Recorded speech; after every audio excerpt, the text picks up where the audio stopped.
আসসালামু আলাইকুম রাহমাতুল্লাহি বারাকাতুহু। আমি আছি তোমাদের সাথে মোস্তফা স্যার। আজকে আমি পদার্থবিজ্ঞানের একাদশ অধ্যায় চলতড়িৎ সম্পর্কে চলতড়িৎ অধ্যায়ের তড়িৎ প্রবাহ সম্পর্কে আলোচনা করব। প্রিয় ছাত্রছাত্রীরা, তড়িৎ প্রবাহ কাকে বলে সে সম্পর্কে আলোচনা করার পূর্বে আমাদেরকে এর সম্পর্কে জানতে হবে, যা আমরা সহজেই মুখস্থ না করেও বলতে পারব। যে আগে একটু পরিবেশ সম্পর্কে আলোচনা করি। যে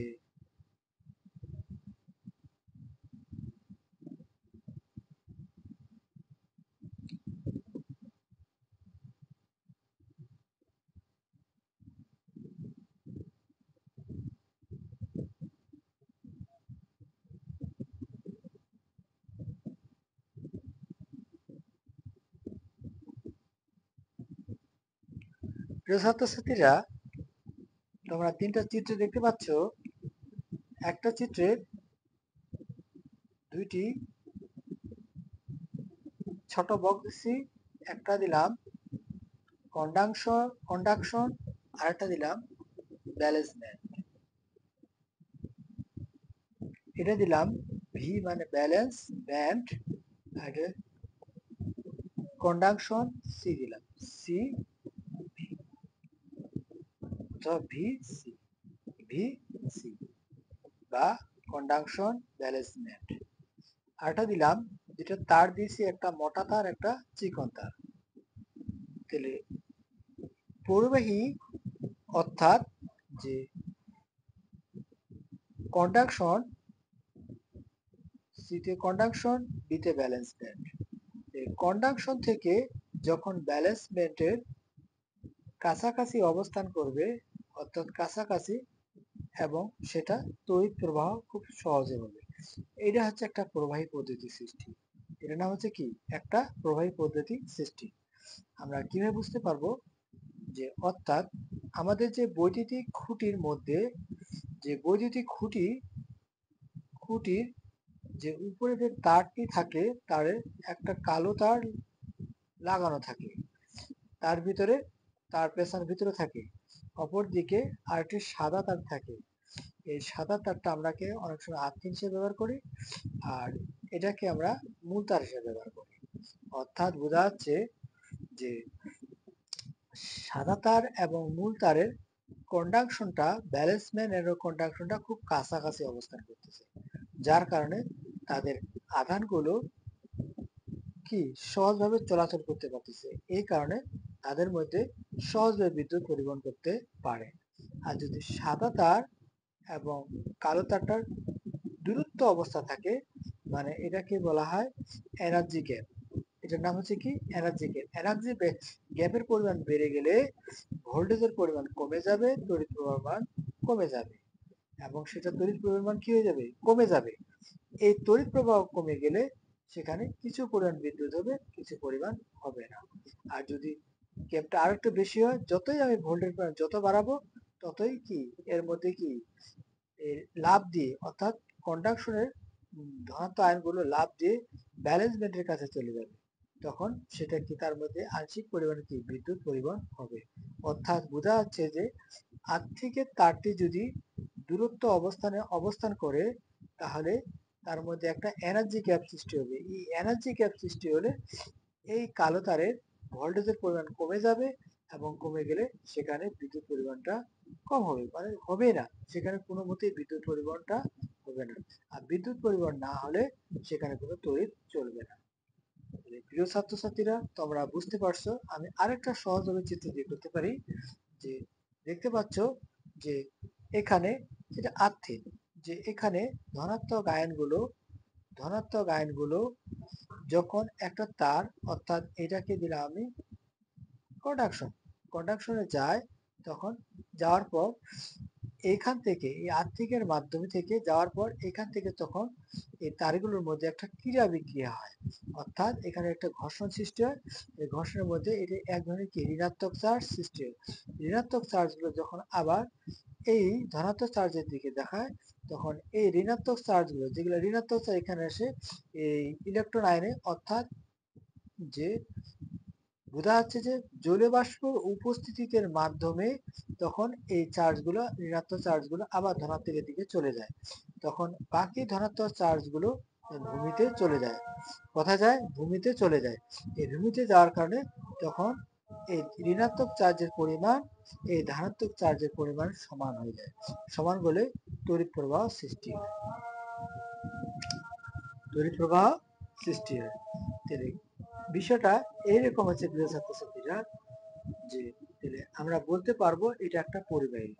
তাহলে যে তড়িৎ পরিবাহী কাকে বলে?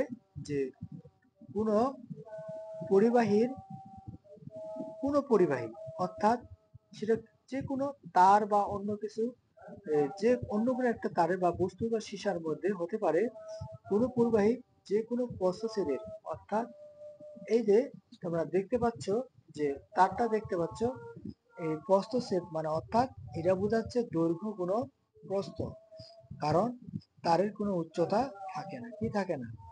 প্রস্থচ্ছেদের মানে তারের কোনো উচ্চতা থাকে না, অর্থাৎ প্রস্থচ্ছেদের কোনো উচ্চতা থাকে না, শুধু থাকে কি দৈর্ঘ্য এবং প্রস্থ।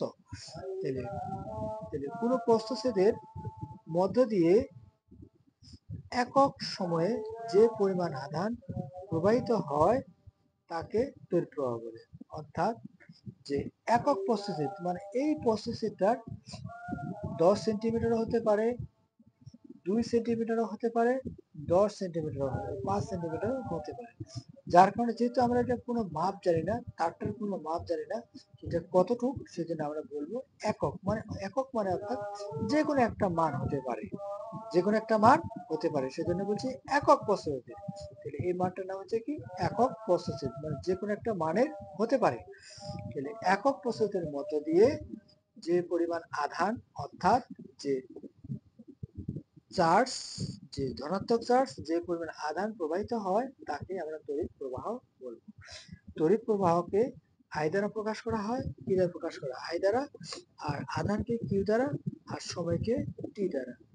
সেক্ষেত্রে আমার প্রিয় ছাত্রছাত্রীরা, আমরা যদি এই সূত্রটা দিয়েও আমরা সেটা লিখতে পারবো। সেটা হচ্ছে নিচে যেটা ভাগ অবস্থা থাকে সেটা আগে বলতে হয়, তার লবটাকে পরে বলতে হয়। তাহলে আমরা বলতে পারি কোনো প্রস্থচ্ছেদের বা কোনো পরিবাহীর প্রস্থচ্ছেদের মানে একটা তার তো পরিবাহী থাকতে হবে, কারণ সেটা কন্ডাকশনে থাকতে হবে, ব্যালেন্স ব্যান্ডও থাকতে হবে। যদি ব্যালেন্স ব্যান্ড কন্ডাকশনের পরিমাণ সমান না থাকে, সেখানে তড়িৎ প্রবাহ খুব সহজে তাড়াতাড়ি হবে না। আর দূরত্ব থাকলে কন্ডাকশনের সাথে পরিমাণ কমে যায়, ভোল্টেজের পরিমাণ কমে যাবে, ফলে সেখানে তড়িৎ প্রবাহটা হবে না সহজে। এই জন্য বলছে যে একক সময়ে কোনো পরিবাহীর বা প্রস্থচ্ছেদের মধ্য দিয়ে একক আধান চার্জ, একক ধনাত্মক আধান চার্জ প্রবাহিত হয় বা একক ধনাত্মক চার্জ প্রবাহিত হয়, তাকে আমরা কি বলবো? তড়িৎ প্রবাহ বলবো। আমি আরেকবার বলতেছি ছাত্রছাত্রীদের, একক সময়ে কোনো প্রবাহীর প্রস্থচ্ছেদের মধ্য দিয়ে একক আধান প্রবাহিত হয় তাকে আমরা কি বলবো? তড়িৎ প্রবাহ বলবো। তোমাদের যেভাবে ইচ্ছা সেভাবে দিতে পারো, ইনশাআল্লাহ তোমাদের মার্ক কম দিবে না। তাহলে তড়িৎ প্রবাহের তো অবশ্যই একক আছে। তড়িৎ প্রবাহের একক হচ্ছে কুলম্ব, সরি, তড়িৎ একক হচ্ছে চার্জ। তড়িৎ একক হচ্ছে কি? চার্জ। তাহলে আমরা দেখতে পারলাম যে যদি যে তড়িৎ প্রবাহে যদি 1 কুলম্ব অথবা 1 সেকেন্ড, কয় সেকেন্ড? 1 সেকেন্ড। তাহলে তাহলে আই সমান যদি 1 কুলম্ব 1 সেকেন্ডে যায়, তাহলে 1 এম্পিয়ার তড়িৎ সৃষ্টি হবে। ভাগ করলে 1, coulomb second inverse 1। Coulomb second inverse মানে হচ্ছে কি? অ্যাম্পিয়ার। মানে হচ্ছে কি? অ্যাম্পিয়ার। এটা হচ্ছে কি? 1 এম্পিয়ার। কত এম্পিয়ার? 1 এম্পিয়ার। প্রিয় ছাত্রছাত্রীরা, তোমরা আশা করি তোমরা বুঝতে পারছো। এখন পরিবাহী কাকে বলে? যে আমরা বলতে পারি যে কোনো পরিবাহীর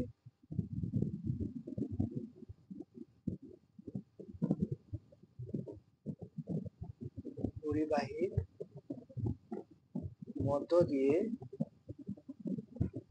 একক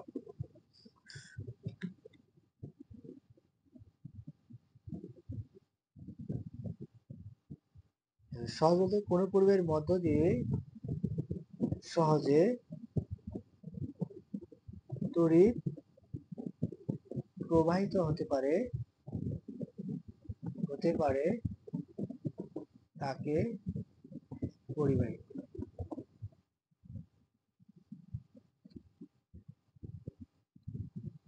কি পরিবাহী বলে।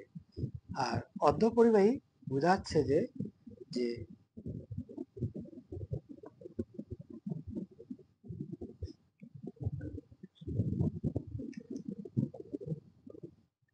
Valence band, conduction band, energy gap. ছাত্রছাত্রীরা, যদি ব্যালেন্স ব্যান্ড এবং কন্ডাকশনের গ্যাসের পরিমাণ দূরত্ব বেশি হয় সেক্ষেত্রে তড়িৎ প্রবাহ হবে না, কারণ এখান থেকে এই চার্জগুলো যখন লাফ দিয়ে যখন কন্ডাকশনে চলে যাবে তখন সেটার মধ্যে তড়িৎ প্রবাহ হবে, কিন্তু লাফ দিয়ে যেতে না পারলে সেটার মধ্যে তড়িৎ প্রবাহ হবে না, কারণ ব্যালেন্স ব্যান্ডের পরিমাণ যত বেশি হবে কন্ডাকশনের পরিমাণ এনার্জি গ্যাপের পরিমাণ যত বেশি হবে ব্যালেন্স ব্যান্ডের পরিমাণ তত কি লাভটা তত কমে যায়, পরে সেটা কন্ডাকশনে গিয়ে বুঝতে পারবে না, যার কারণে সেটা তড়িৎ প্রবাহ হবে না। প্রিয় ছাত্রছাত্রীরা, আশা করি তোমরা ব্যালেন্স ব্যান্ড এবং কন্ডাকশনের পরিমাণ বুঝতে পারছো, কারণ যে আর্থিন এবং ঋণাত্মক, আর্থিন মানে হচ্ছে ধনাত্মক আর বাকিটা হচ্ছে কি ঋণাত্মক, যখন এই দুটির পরিমাণ কাছাকাছি হবে তখন তড়িৎ প্রবাহ খুব কি বেশি প্রবাহিত হবে, আর জোরে জোরে আকর্ষণ হলে তড়িৎ প্রবাহ কম হবে, কারণ এখানে এনার্জি গ্যাপের পরিমাণটা বেশি হলে তড়িৎ প্রবাহ কম হবে। ছাত্রছাত্রীরা, তাহলে পরিবাহী কাকে বলে আমরা বুঝতে পারলাম। অপরিবাহী কাকে বলে? যে সকল পরির মধ্য দিয়ে বা অর্থাৎ যে সকল পদার্থের মধ্য দিয়ে সহজে বিদ্যুৎ প্রবাহিত হতে পারে না তাকে কি অপরিবাহী বলে। যেমন রাবার, কাঠ, এগুলার দূরত্ব বেশি, ব্যালেন্স ব্যান্ডের দূরত্ব বেশি, যার কারণে এখানে বিদ্যুৎ প্রবাহিত হতে পারে না। আর যে সকল পদার্থের মধ্য দিয়ে কিছু পরিমাণ, অর্থাৎ যদি এখানে ভোল্টের পরিমাণ বাড়ানো হয়, প্রিয় ছাত্রছাত্রীরা, ব্যালেন্স ব্যান্ডে যদি ভোল্টের পরিমাণ বেশি পরিমাণ বাড়ানো হয় তখন আকর্ষণের পরিমাণটা কি হবে, একটু কাছে যাবে, তখন কিছুটা প্রবাহিত হবে, এই কারণে এটাকে বলা হয় কি অর্ধ পরিবাহী। যে সকল পদার্থের মধ্য দিয়ে আংশিক বিদ্যুৎ প্রবাহিত হতে পারে তাকে কি বলা হয়, অর্ধ পরিবাহী বলা হয়। এবার আমরা পড়ব পরিবাহীর দিক। যে ইলেকট্রন প্রবাহের দিকের একটা সার্কিটের মাধ্যমে আমরা সহজভাবে বুঝতে পারি। যে কেমন সার্কিট, ধরলাম যে এটা আমি একটা সার্কিট নিলাম, একটা সুইচ নিলাম, সুইচের মধ্যে আমি একটা কোষ দিলাম, একটা ব্যাটারি দিলাম।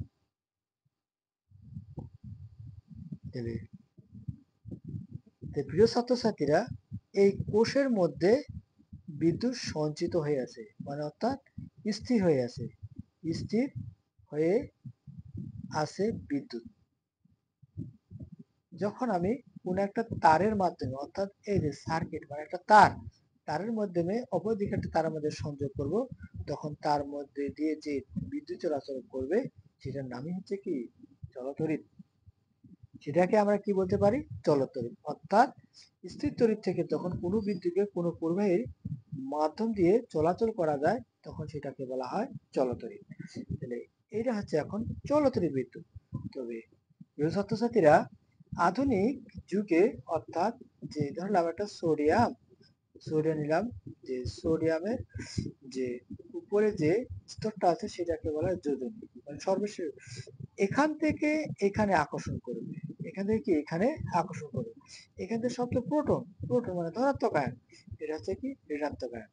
প্রিয় ছাত্রছাত্রীরা, আধুনিক যুগে, এটা আধুনিক যুগ, এখন বর্তমানে যে যুগটা বলা হচ্ছে যে ঋণাত্মক থেকে কিন্তু তড়িৎ প্রবাহ সৃষ্টি হচ্ছে বলা হচ্ছে, কিন্তু প্রাচীন যুগে বলা হয়েছিল ধনাত্মক থেকে তড়িৎ প্রবাহ সৃষ্টি হচ্ছে। কারণ যে এটা আবার চিত্র দিলাম, তখন এই যোজনী স্তরে তখন সেটা কি দিচ্ছে, এটার উপর একটা ধনাত্মক চার্জ দিকে দিচ্ছে, দেওয়ার পর এটা তো ধনাত্মক চার্জ আছেই, তখন এই ধনাত্মক চার্জটা যখন এখান থেকে কাছে আসবে তখন একটা বিষম কি বলে বিকর্ষণ শুরু হয়, বিকর্ষণ শুরু হলে সেটা উপর দিকে চলে যায়। তখন এটা হচ্ছে নিম্ন শক্তি স্তর থেকে যে উচ্চ শক্তি স্তরে যায়, সেটা হচ্ছে কি নিম্ন বিভব থেকে উচ্চ বিভবে গেলে যাওয়াকে বলা হয় কি তড়িৎ, তড়িৎ প্রবাহের দিক। এটা হচ্ছে প্রাচীন পদ্ধতি। আর উচ্চ বিভব থেকে যখন নিম্ন দিকে আসে, যখন মাইনাসটা এর কাছে আসবে তখন সেটা আকর্ষণ করবে, আকর্ষণ করলে তড়িৎ প্রবাহ সৃষ্টি হবে। নিম্ন উচ্চ বিভব থেকে যখন নিম্ন বিভব দিকে আসবে সেটা হচ্ছে একটা তড়িৎ প্রবাহের দিক। সেটা হচ্ছে কি আধুনিক পদ্ধতি, আধুনিক পদ্ধতি। আমরা চিত্রটা বুঝতে পারলাম, তড়িৎ প্রবাহের দুইটা দিক হতে পারে, একটা প্রাচীন হতে পারে, একটা কি আধুনিক, আধুনিক দিক হতে পারে। সেক্ষেত্রে আমাদের চিত্রটা এটা নিলাম, তাহলে এখান থেকে বিদ্যুৎ যাচ্ছে, এখানে আসবে। আর একটা সার্কিট নিলে হবে কি,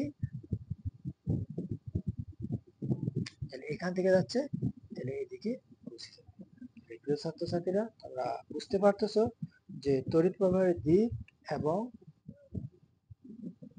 যেতটুক সংখ্যা দেওয়ার ইচ্ছা তোমরা দিতে পারো, যে তোমরা এইভাবে লিখতে পারো উচ্চ বিভব থেকে, উচ্চ বিভব থেকে যখন নিম্ন বিভবের দিকে আসে তখন এক ধরনের তড়িৎ প্রবাহের দিক সৃষ্টি হয়, অর্থাৎ নিম্ন বিভব থেকে যখন উচ্চ বিভবে যায় তখন এক ধরনের তড়িৎ প্রবাহের দিক সৃষ্টি হয়, অর্থাৎ ধনাত্মক দিয়েও যেতে পারে, আবার কি ঋণাত্মক দিয়েও যেতে পারে।